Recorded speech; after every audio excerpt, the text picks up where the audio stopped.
my channel. Today I will make chocolate mousse. This recipe inspired from cookery the Australian way. Here I have got most of the ingredients ready. Dark chocolate here broken in smaller pieces. It is better to break chocolate in smaller pieces if you need to melt it to avoid overheating.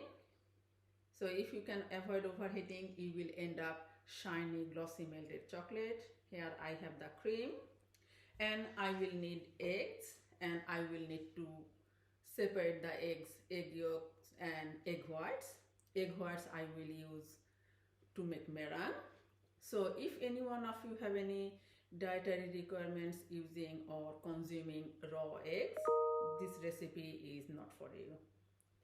And another option I will use, that is, I will add little bit of diluted gelatin before I put them in the serving bowls to set, because if I don't add the gelatin, or if you don't want to add the gelatin, you will have the chocolate mousse texture little bit soft, and I prefer my mousse texture will be soft, but will be able to nicely, it will hold the shape, and I will be able to cut it or scoop it out with a spoon.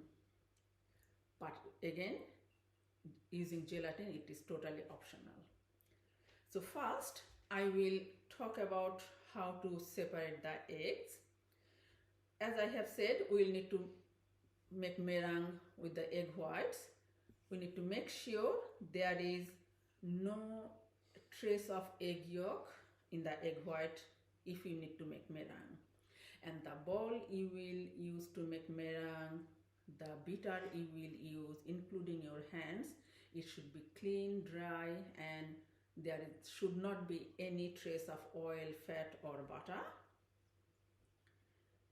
because oil, fat or butter, if there is any in the egg white, it will prevent getting the meringue, that foamy texture.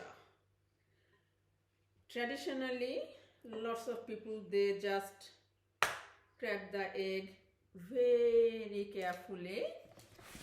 They just hold in this bowl, on the bowl where they want to make the meringue, and just very carefully get the egg whites in the bowl. Just do this one, and in a separate bowl the egg yolk. If during this process you find there is little bit of egg yolk on your finger, you need to wash and dry your hands.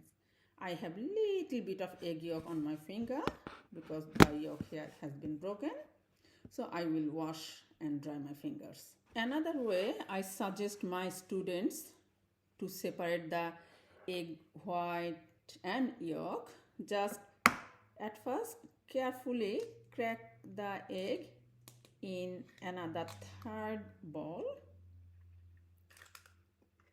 and carefully using the fingers get the yolk off the egg white, and egg white will go in the bowl where you will make the meringue. I feel that this is the safest way, because in case if you, after second egg, if you crack the egg yolk on the third egg, and if it goes here, you have to put away your eggs.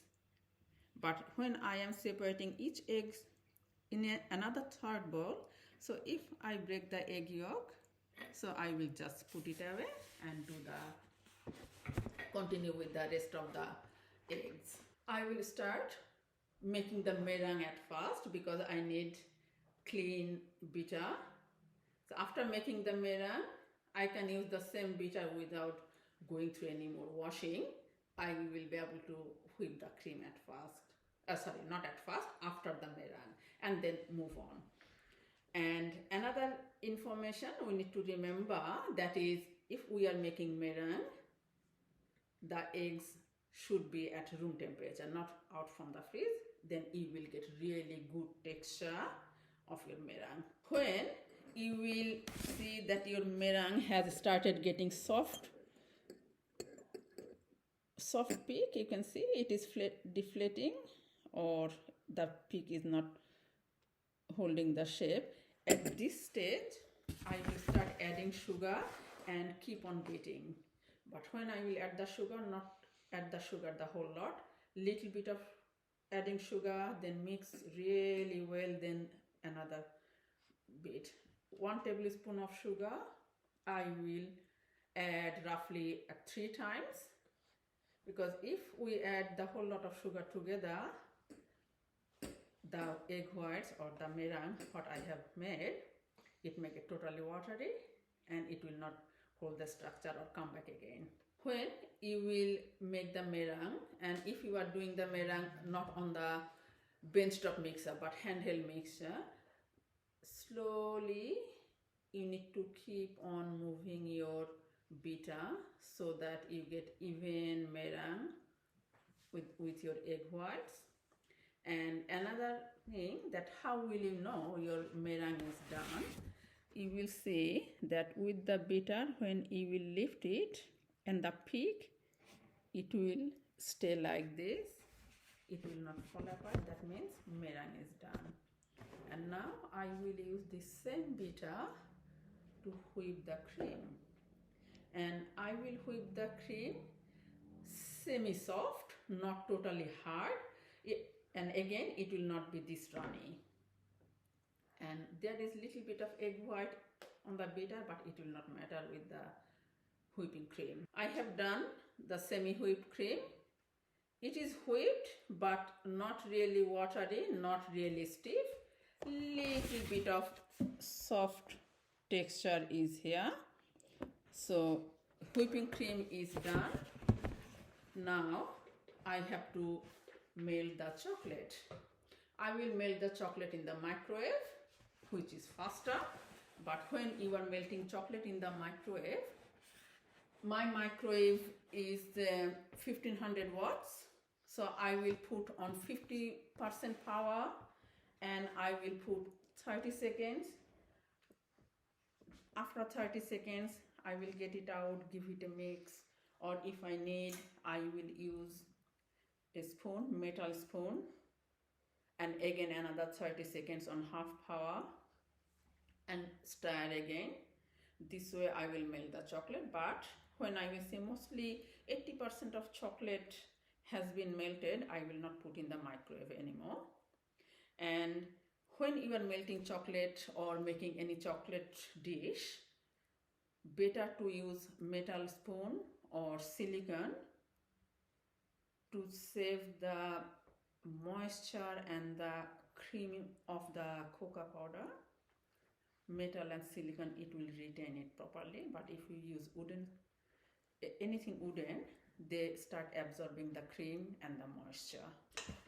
When your chocolate will be melted, if you find it is looking really too dry, just add couple of tablespoons of cream and keep on mixing very quickly, and you will end up beautiful melted chocolate. When chocolate is ready, I will quickly whisk the egg yolks and vanilla in the chocolate. And this whisking, I need to be really quick, making mix or incorporate all the egg yolk in the chocolate really well, and you will see that nice smooth mixture. And from at this stage here, I will start adding the whipped cream at first, but I will add maybe 1/3 at first, and then I will use the whisk in the mix to mix it so that this mixture become little bit loose, and then rest of the rest of the whipped cream and the meringue I will mix folding method. Here you can see nice shiny mixture. Now I will add other 2/3 of the whipped cream, and I will fold in with the spatula.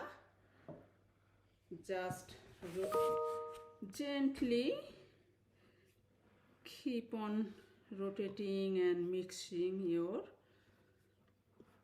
semi whipped cream in the chocolate, egg yolk and vanilla mixture. When you will fold in, you have to have patience and keep on doing or folding so that all the air incorporated in the whipped cream and at last point meringue. We want to keep those air to get that soft spongy texture. I have folded in all the whipped cream. Now I will start folding the meringue, and the same way I will do the way I did with the whipped cream. 1/3 meringue, fold in, then another 1/3. Here the mousse mixture is ready. You can put this mixture in the serving dishes and let to sit in the fridge for 3 to 4 hours. And like me, if you like little bit of not really stiff but hold on texture, at this stage at room temperature diluted gelatin I will mix, and before I put in the serving dish to set. Mousse mixture is ready. Now I will put this mousse in my serving dishes, and I will not fill them up totally because I like to serve mousse with little bit of grated extra chocolate, maybe some mixed berries, what is in season now, and icing sugar. And this way set it, and in the fridge they will go. After 5 hours in the fridge, this chocolate mousse is ready to eat. It is very rich mousse. For this reason I prefer to serve it with fresh fruit, just to clean your palate and enjoy more. I have used fresh berries. You can use any type of fresh fruit available depending on the season. And another advantage of this one is you can keep it in the fridge for a few days, but of course you need to cover it with plastic wrap or in a container with the lid on. Hope you will enjoy making this food and you will enjoy eating it as well. The recipe will be in the description box. If you have enjoyed this video, please leave a like. If you want to watch more videos like this, please subscribe. See you next time. Thanks for watching. Bye.